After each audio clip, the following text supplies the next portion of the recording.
to win in the fashion that we did, win every playoff game in the fashion that we did.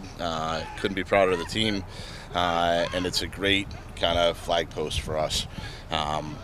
We 3 years ago we started investing in youth development. We said this is going to be a cornerstone of our franchise. It's going to be a foundation of what we're going to do. We're going to build this farm system, and we did it. Now this is step one. Step two now is to take these kids and incorporate them into S2 in the USL level, and then step three will be to integrate them in the first team. So we are still at the very beginning of this. I think we're still probably 3 years away from impactful players in the first team if you look at the ages of the best players in that group. But we made a strategic decision. We put significant resources behind us. I can't thank our ownership enough for what they've committed to allow us to pursue this project. Now we get a little bit of reward, and those kids get a little bit of reward. And Mark Nichols, who's an extraordinary academy director, and Chris Little, who's an extraordinary director of coaching and was named Coach of the Year. These are guys that have big futures in our organization. I'm really proud of them. How much more likely is it for 16-year-olds now to translate to future success and impact players than it was, let's say, 3 to 5 years ago? What I would say is the coaching's better, the infrastructure's better, we're better organized. We've already signed 4 of those kids to S2, even if they don't have a ton of appearances there yet. And so stuff like that is 4 years ago, the Sounders were just the Sounders, and there was a part-time academy staff, and there was no S2. So there was zero player development, and we relied all on the local clubs. We didn't have our affiliate network, we didn't have our homestay program.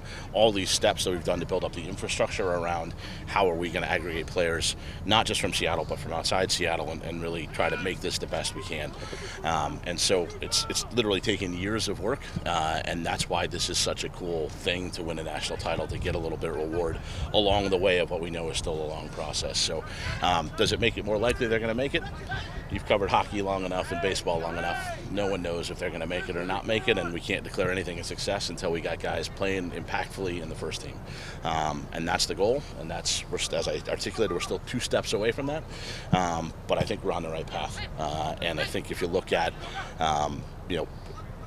how fast we've gotten here, I think that bodes well for us getting there and getting it done in the end.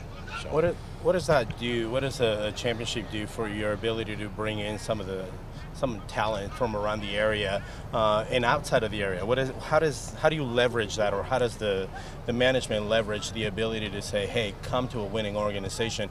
We've won at the top, we win at the bottom. How do you leverage that? Look, when you're talking about the academy and player development, you are talking to families, and you're talking to parents, and you're saying, what is the path for your child, and are we going to take care of them, and are we going to give them a future? And so winning a national title, that's a big deal. That helps with recruiting, there's no question. But what helps not as much, but also is the continuity we've had. We were in the semifinal with our 19s last year. We've had our 15s win our region the last 3 years. Again, our staff is as good as it gets with Chris Little and Mark Nichols and the rest of the guys over there. So that's the kind of stuff that attracts kids. And yes, when we as an organization take the field, we want to win at every level.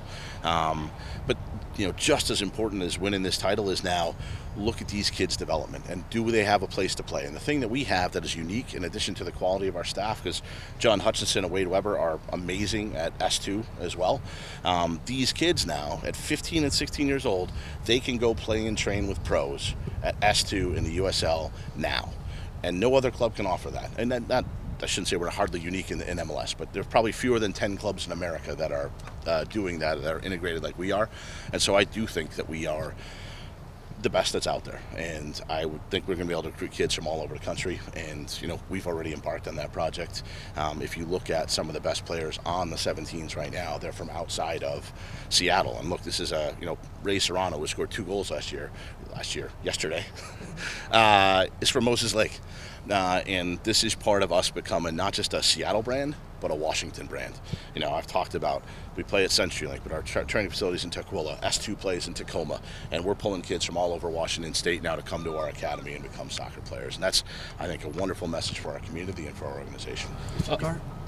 If you can actually get a handful of these kids up to the first team, what do you think the ultimate implications are of that. If they're up there and contributing, how much of a leg up does that have the potential to give you against other MLS teams down the road? So look, I mean, just to use round numbers, a Tamm player in our league is worth about $500,000. So if you can get academy players coming in and contributing to your first team, it's worth about $500,000 a player, just to put a round number on it. And that's every season. That's money that you don't have to go spend on another player that you can use on a player that's in your organization. So that's a huge benefit competitively. Second of all, look at the reception that Jordan Morris has had in this community. This is a community that loves its homegrown stars. They want their kids to succeed. They want their kids to succeed on the biggest stage. Look at how they've embraced Christian Roldan, and he only played college here. So imagine a kid who you've grown up watching in our system come and play in CenturyLink. How optimistic are you about adding another Tamm player in the next few weeks? We're working on it. This is the busiest 4 weeks of our year. So we got between now and August 8th to get something done, and we're going to do our best. And as soon as I have an update, I'll tell you. What are some of the roadblocks that you're finding in acquiring those players? I mean, obviously, quality of the league, is that something that's been brought up to you when people are in conversation with you about coming over to play here? Look, are we considered level with the EPL? Probably not. But honestly, it doesn't come up that much, but it's because of our fans. Like anybody who says, MLS, I'm not sure yet, it's developing, is it there? I'm like, hey, we have a 5-minute video. We just pop it in. Here's CenturyLink. It's the 30th largest crowd in the world. Here's what they do: tifo, songs, boom, boom, clap. Sure. And everybody says yes. I mean, that's our selling point. That's our strength. As I've said many times, it allows us to punch above our weight on a global scale. But look, I've said this before too. It often comes down to money. And now that we've doubled the salary cap just in the last 18 months with all the Tamm money coming in, the fact is we can compete with all but the top 10% of players in the world in terms of wages. So it's just a new universe of player that we're able to identify. And look, that makes the deals more complicated. It does put us more in sync with the global marketplace. So, I know there was some frustration locally that we weren't able to get a player to replace Jordan, but like the global marketplace for those players, they were not moving before the World Cup. And so we got one as soon as we could, once the season's ended. And likewise, the market is going to explode tomorrow after the end of the World Cup, and it's going to get flooded with players. And so you really we're incentivized to, by all means, we got a lot of homework. We got a lot of guys in the hopper right now. But not tomorrow, Monday, after the World Cup final, then I think you're going to see everybody's going to show their cards at that point. And then we got 3 weeks to sort everything out and hopefully get another guy in here.